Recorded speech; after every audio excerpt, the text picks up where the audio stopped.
Hello there. Thank you for staying with us and welcome to another edition of Channels Beam. I'm Victor Matthias. Now, with the population largely dominated by youth having a median of 18.1 years, about 70% of Nigeria's population are under 30. Now, the size and youthfulness of the population offer great potential to the political class and touted to make and play a major role in the just concluded elections. But to what extent did the youth influence the outcome of the election, and what key areas were they more visible? Now, these and more is what we will be finding answers to on the show today. But before digging into that conversation, let's first of all see what made the trends in the past week.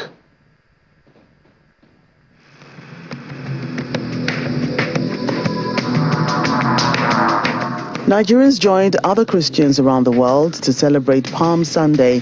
The day symbolizes the entry of Jesus Christ into Jerusalem, where he triumphantly rode on a donkey a week before his resurrection. The event is recounted in each of the 4 canonical Gospels of Matthew, Mark, Luke, and John.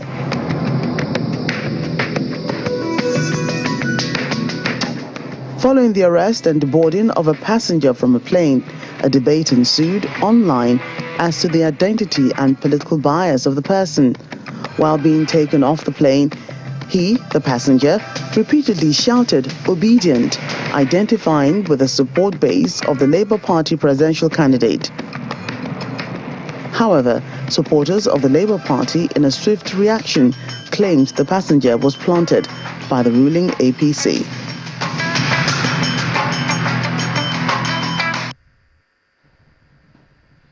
Well, there you go. Those were the trends in the past week. Quite interesting trends, actually, in the past week. But let's put the trends aside and let's meet our guest for today. And we're joined by Emeka Eze. He's a politician and businessman. He joins us right here, in our studio in Lagos. It's a pleasure to have you on the show. Thank you, Victor, for having me. Thank you. Of course. We also have joining us via Zoom Abraham Great. He is the Chief Executive Officer of the Great Dynasty Group and a public affairs analyst.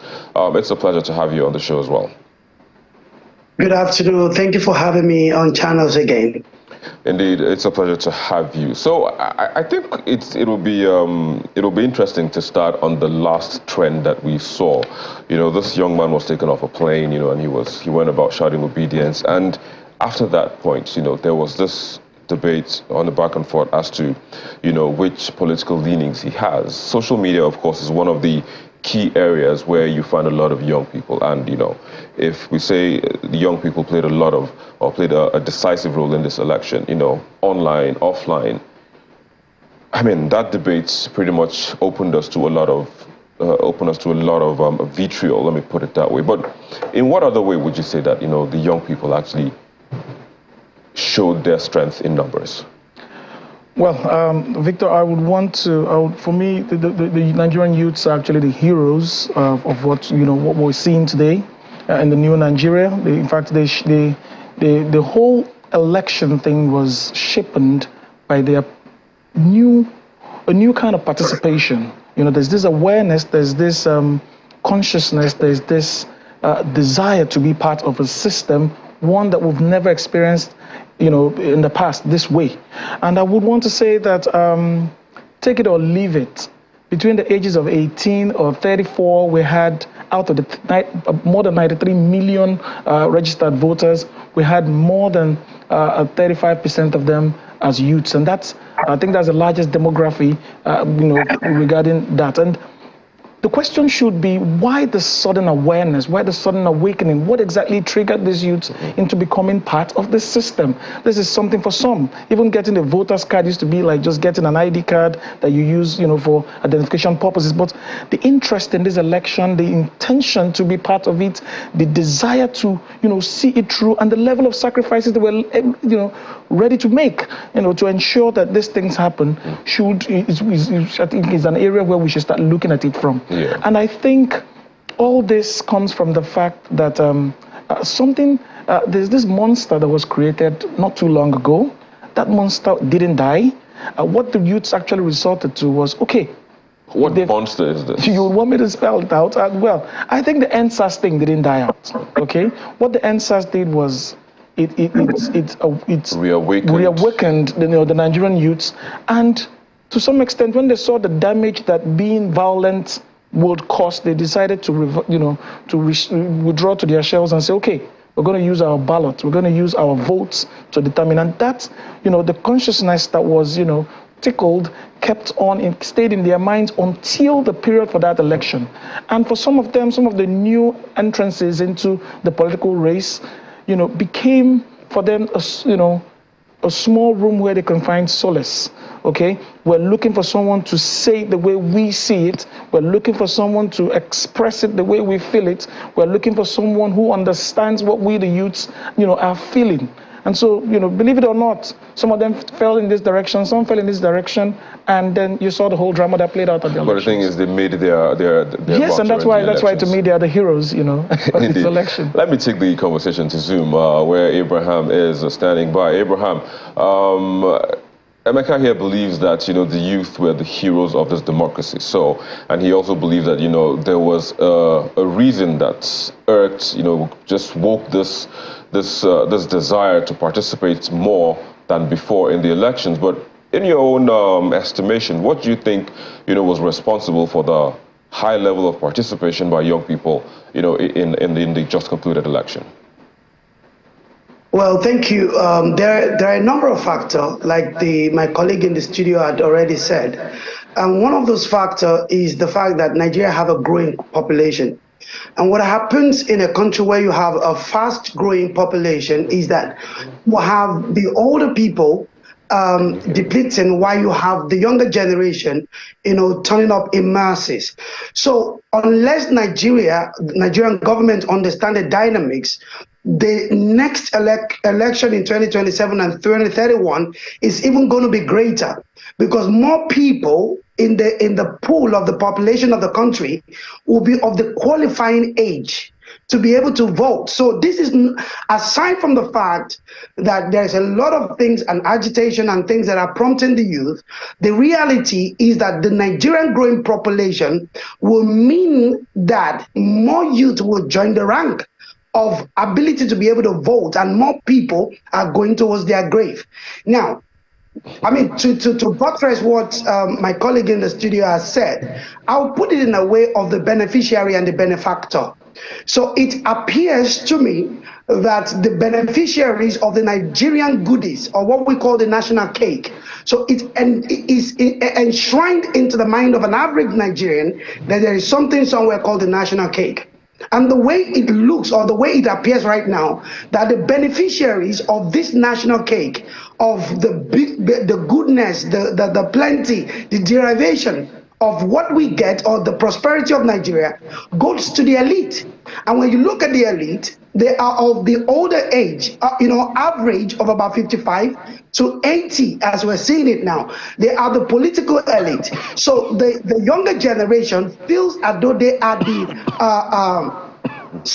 older people are they are the benefit factors, whereas the younger generation felt disenfranchised. They feel that they are not partaking of this thing, and they want to sit on the table. They want to partake of the prosperity. They want to take this thing around. That's one of the factors that I think is worrying the nation at the moment. And unless there is a balance between the benefactor, the beneficiaries, I think we will continue to have a huge agitation from the youth and mistrust, not being able to trust the older generation, because it's not trickling down. When you look at the return on investment, the amount of the money that is coming into the government, purse, what is the return on investment per capita, per citizen in the country? In what way? But in the case of Nigeria, you find that Nigeria is so capitalistic. Nigerians pay for everything except for the air that they breathe. But even the air is costing them something, because it's also very polluted. Well, that's another dimension to this conversation. But I mean, we've established, the fact that the young Nigerians played, a key role. So let's, I think we should begin to dig deep into all of this. Apart from the fact that they played this role, especially in awareness creation, support base for politicians. There was also the war that was going on online, and mostly by young people. How do we stop this from happening, in the future? Well, there are no quick solutions to huge problems, and no problem can be solved at the same level that it was created. The first thing is that we have to analyze what the problem is. In management, we have different systems or methodology in addressing systems, like the fishbone, diagram would help us. The Nigerian government, starting from the state assembly, up to the state level, to the federal government, need to come around on the table, analyze the Nigerian problem. And this is where to put the problem. You remember Manslow? I wrote 5-volume books that will be out soon on what I call post-COVID values for rediscovering nation. Manslow says that the basic human need is the physiological need, which is food, water, road. As long as the Nigerian youth or the Nigerian citizen cannot have food on their table, if they do not have good roads to drive on, if the air they breathe is polluted, if we have not solved the basic one, in the basic level of human need, what you're going to have is people are going to be upset, people are going to be angry, people are going to be everywhere. I lived in my early 20s. I would have, I'm sorry, Abraham Scotty, but I would have thought that, if they are angry, that would be a rallying point for all of them to come together and say, okay, let's make a decision and move this way. But instead, what we saw online and even offline, I'm going to come to Emeka on that, but online was this divisive nature of tweets, coming from young people supporting different political parties. How did we get there? That's what I'm trying to say, or ask. So well, for me, I think something is wrong in the Nigerian parenting. Something is also wrong in the Nigerian traditional way that we grew up. Something is also wrong in the religious sector, because I play a key role on the Nigerian online, which is on Twitter. I'm ever present on Twitter. And what I've noticed is that ethics and value are out of the window. You see, yes, I understand that we are agitating, but a lot of misinformation, a lot of insults, a lot of curses. When things don't go your way, I can see what is going on right now. People don't accept their error. People don't, even if your movement is wrong, you don't accept it, you blame it on other people. There has to be self-evaluation. There has to be limits to what we think, what we say. You can't just be peddling wrong information about people. Sometimes people will post an honest thing, and you will still see young people will still find a way to drag it onto politics and curse you and insult you and say there has to be limits. China has limits on online. Japan has limits on online. UAE has limits on online. We have to be able to be ethical in what we do. Etiquette plays very well, Hebra. I mean, all of these countries, are not democracies. So, in as much as I agree that we should have limits, I hope the limits I would have would not be like in China, Japan, and the UAE. But, how did we get to this place, this divisive nature? We saw it online. You are here in Lagos. He's also in Lagos as well. We saw how thugs were attacking polling centers, and at the same time, some young people were egging them on, so to speak. How do we move past this? Honestly, Victor, I got very emotional, before the elections, during the elections, and after the elections, seeing all the dirty things that happened. When you do not know, if you try to solve a problem with the same approach that caused the problem, you're bound to fail. And one thing, but for me, the only consolation there is I continue to see it as a teething problem. It's about the first time the youths are getting actively involved with a lot of these things. Everything about the political space has always been reserved for the elites and the older generation. And for the first time, they're becoming part of it. But their entrance is faulty. And that's the area where we need to look at. Now, if you look at what played out during these elections, take, for instance, I'll use Lagos, for instance. I live in Lagos. I was born in Lagos. I speak the language. And I've always enjoyed my stay in Lagos from my childhood till today. Okay? But how the tribal division made its way into the political discussion is what I cannot understand till now. Now, I believe some people used it for their own political gains. Now, I don't understand how the difference in tribe plays out when I go to buy a loaf of bread from the supermarket or some tomatoes from the market. Nobody. Or when fuel scarcity or hits. when there's fuel scarcity, or when the economic situation becomes terrible. Now, I don't know how the tribe plays, what role it has to play in that. I don't know what role the tribe plays if I have my brother as president and things are going bad. If I have someone from my tribe as the president and I'm not getting results, I don't know how that helps me. Rather, isn't it better that I have someone from anywhere in the country who has, the wherewithal, who has what it takes, to deliver the country economically, to position the country where it should be within the global space. So the whole thing, I believe, is because the orientation pre-election was poor. People saw it like a war, a contest between you and me, us and them, me and you, okay? And we forgot that for many years, a whole lot of these people have lived together peacefully. A whole lot of people have coexisted without any problems. Why did this election time become that time they picked, to begin to read meanings into? And like my co-speaker said, he talked about what happened. At some point, I stopped looking at what was going on in the social media because it was heartbreaking, where you see someone who's very close to you address you in manners that you would never, ever have thought that they would, talk to you about. And it was all about elections. And elections have come, it has gone, life has continued. People have lost their means of livelihood. I talked to someone who, by virtue of my position as one of the, community leaders in one area where it has to do with people from my area, I spoke to someone who feels very depressed at the moment and is not finding life very easy because his shop was one of the shops burnt at the Abule Ado, area. And all this are the products of misinformation, products of, evil propaganda, products of, bringing up very dangerous issues that would create division amongst people. I think that moving forward, we should start, there should be, an intentional measure to begin to conscientize this youth, because it's like, a business a lot of people are involved in and they're very experienced. The new entrants wouldn't understand, the space. Yeah, it's good you're so talking the orientation is very important. Well, that's, I think you should hold it there for a bit. I mean, since we're talking about moving forward, we need to take a quick break. Of course, when we come back, we'll look at solutions, to all of this. I will be back in a moment. Please stay with us. Many thanks for staying with us. We'll still have with us our panelists right here in the Lagos studio as well as via Zoom. Just before we went on break, Emeka Eze was talking about, moving forward, what can be done to ensure that, when the next election comes, Nigerians or Nigerian youth would speak with one voice, which I'm even thinking, is there a possibility of Nigerians speaking, of Nigerian youth speaking with one voice? Yes, I think so. I'm very positive. I remember during you were around. You remember during the NSAS time?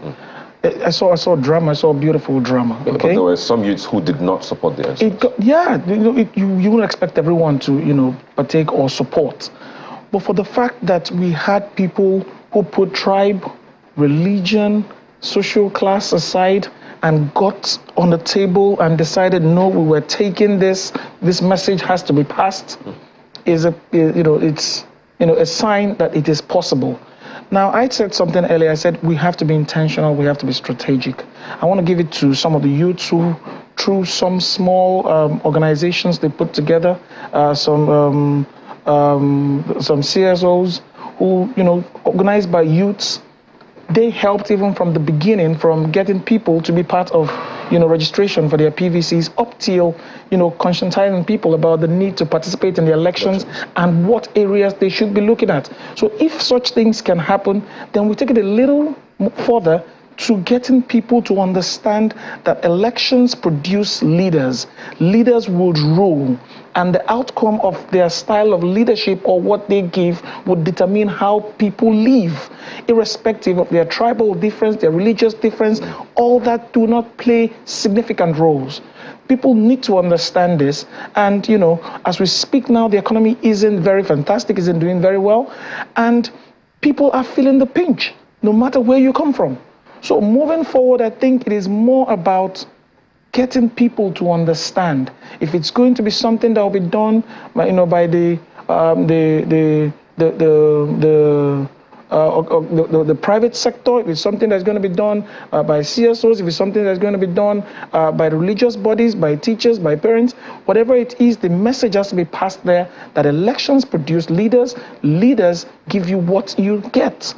And it doesn't matter where you come from. All right, let's bring Abraham back into the conversation. Abraham, talking about moving forward and solutions, especially as to getting young people to speak, in one voice and in one direction. Is that possible? And, if so, what should be done to rally young people together to ensure that, that togetherness is seen visibly when the elections come next time? I don't think that one voice is possible. I don't think it's achievable because every human being is given the sovereign right, and then there is something called personal autonomy, and there's also something called the political autonomy. But what we need to be able to differentiate between unanimity and unity. What we are looking for is unity.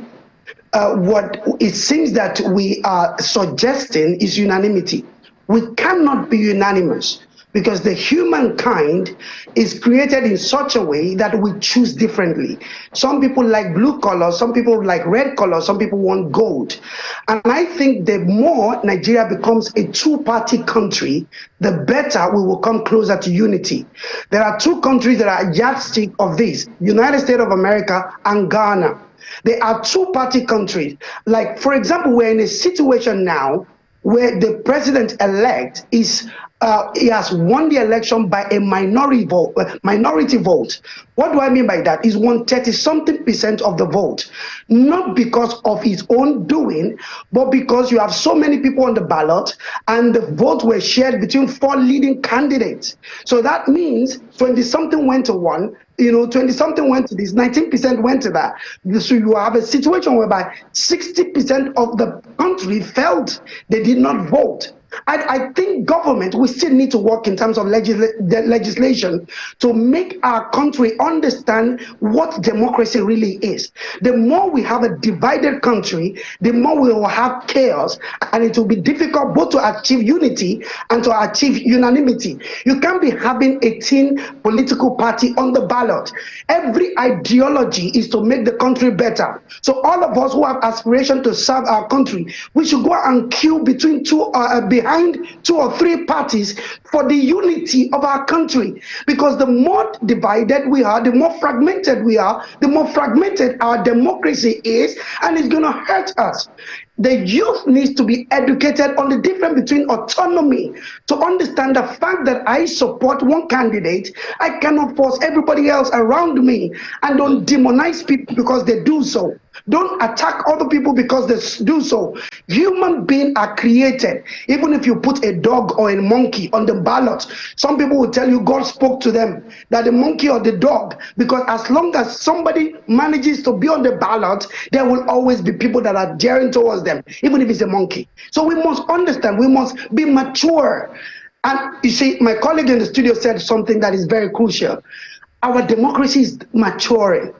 And what we must understand is that we cannot go back. I became an adult during the time of the military rule, and I know the difference between that and now. We cannot go back into that form of anarchy. Well, I hope we do not, see those days again. But I have to say thank you for joining us on the show, Abraham Great, CEO of the Great Dynasty, and sharing your thoughts on this. 1 or 2 things before you go. I mean, I know you were nodding your head. I don't know if it's in concurrence to somebody said, but quickly in 30 seconds. Well, I think, and I pray. But I just wanted to concur with what the speaker said about having too many parties. Yeah. Moving forward, politics should be about what you believe in. Should go beyond supporting people, individuals, and the rest. We should have a few parties where we would have people following candidates, following party beliefs, following parties' ideologies because of what they believe in. And then parties should, and politicians should live up to those expectations. Right. Believe it or not, there's a new normal. And every politician has realized that even the electorates now know their powers. So moving forward, something good is coming. Well, I'm glad that both of you agree on the fact that something good is coming moving forward. So at least I've been able to get 2 youths to speak in one voice. So hopefully we can also have that, ripple effect on that. But I have to say thank you as well to you. Thank you very much, Victor, for having me. Emeka Eze, for joining us on the show today. Thank you. Well, that's where we are. Hopefully, when the next election comes, Nigerian youth will not be as divided as they were during this election. We're still seeing divisive tweets online and also in gatherings as well. But hopefully in the next elections, they will be more mature. They would understand that the divisions do not play out when the time comes, when the chips are down. And hopefully things will be different. But that's where we'll wrap it up on the show today. Thank you so very much for watching. I'm Victor Matthias, and we'll leave you with the most viewed videos on our YouTube channel in the past week. Bye for now.